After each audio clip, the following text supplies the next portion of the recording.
حضرت ابراہیم بن ادم کے پاس ایک نوجوان آیا، کہنے لگا میں گناہ کرنا چاہتا ہوں. فرمانے لگے بالکل کر، اللہ کا دیا ہوا رزق کھانا چھوڑ دے اور گناہ کر. کہنے لگا یہ نہیں ہو سکتا. فرمانے لگے چل پھر اس طرح کر، رب کی زمین پہ نہ رہ، کسی اور کی زمین پہ چلا جا. کہنے لگا یہ بھی نہیں ہو سکتا. فرمانے لگے چل اللہ کی چھت سے نکل جا. کہنے لگا یہ بھی نہیں ہو سکتا. تو آپ رو پڑے. فرمانے لگے پھر جناب اسرائیل جب آئیں تو ان سے کہنا مجھے 2-3 سال کی مہلت دے دے، پچھلی میری گناہوں میں گزر گئی، میں ذرا 3 سال عبادت کر لوں. تو وہ شخص بھی رونے لگا، کہنے لگا حضور وہ مہلت نہیں دیتے، وہ جب لینے آتے ہیں تو پھر لے کے اللہ تعالیٰ نے جب انسان بنانا چاہا نا تو جناب جبریل کو کہا مٹی لے کے آ زمین سے. حضرت جبریل نے مٹی پہ ہاتھ ڈالا تو باقی کی مٹی رونے لگ گئی، اسے جدا نہ کر. تو جناب جبریل چھوڑ کے چلے گئے. حضرت میکائیل کو بھیجا مٹی لا، مٹی پہ ہاتھ ڈالا تو باقی کی مٹی رونے لگ گئی، چھوڑ کے چلے گئے. جناب اسرائیل کو بھیجا، مٹی پہ ہاتھ ڈالا تو باقی کی رونے لگ گئی، چھوڑ کے نہ جاؤ. تو حضرت اسرائیل فرمانے لگے تیرا رونا دیکھو کہ رب کا حکم دیکھو. وہ لے گئے، جب پیش کی تو رب کریم نے فرمایا اسرائیل جان نکالنے کی ڈیوٹی بھی تیری، تو مٹی کو لے آنا، باقی مٹی روتی بھی رہے تو روتی رہے. جب میرا فیصلہ آ جائے تو پھر اس میں کوئی گنجائش، ہم کھاتے بھی اللہ کا ہیں، نافرمانی بھی اس کی کرتے، زمین پہ بھی اس کی چلتے ہیں، نافرمانی بھی اس کی کرتے، حکم کسی اور کا مانتے، چھت پہ رب کریم کی رہتے. اس طرح نظام نہیں چلتا. میرے بھائی یاد رکھ لو، گناہوں کی سزا ملے گی، زندگی تنگ ہو جائے، یہاں بھی آزمائش ہوگی اور وہاں بھی. میں ایک میری طرح کا دیندار تھا جو چہرے کا تو نیک تھا، اندر پتہ نہیں کیا کچھ تھا.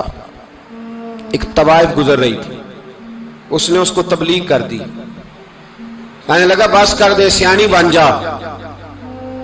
تو کسی دانشور نے لکھا ہے اس نے بڑا سخت جواب دیا اس عورت نے. کہنے لگی بابا میں تو جو ہوں وہ نظر بھی آ رہی ہوں، تو بتا جو تو نظر آتا ہے وہ تو ہے کہ نہیں. اس بندے نے چیخ ماری اور بے ہوش ہو کے گر پڑا.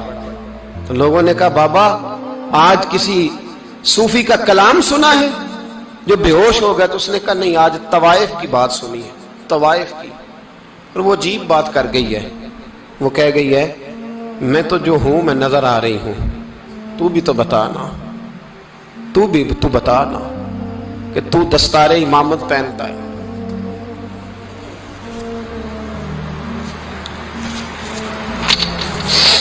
تو بتا تو جو کہلاتا ہے تو وہ ہے کہ نہیں. یہ وقال الانسان ما لہا، یہ راز قیامت میں کھلے گا.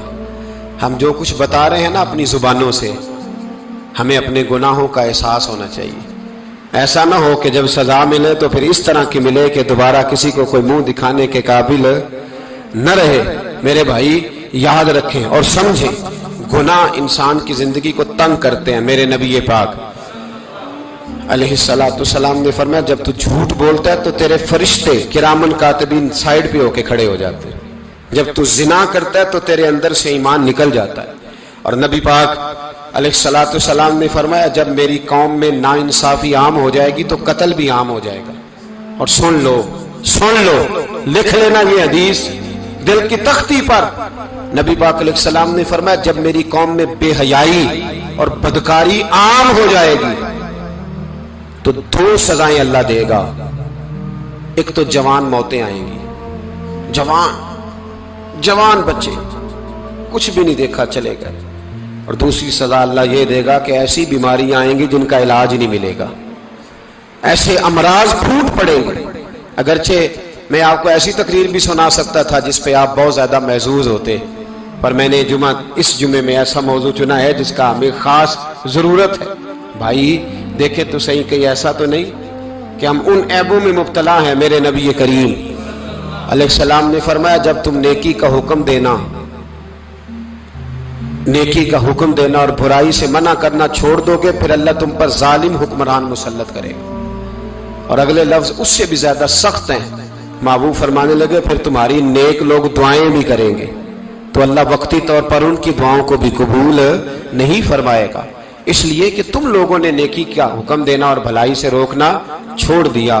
عزیزو یاد رکھو جب گناہ عام ہوتے تو پھر حالات بدلتے. اور لوگوں کو سزا ملتی ہے ان کے گناہوں کی، بلکہ یہاں تک لکھا ہے کہ نیت خراب ہو تو سزا شروع ہو جاتی ہے۔ کیا خراب ہو؟ بولیے گا۔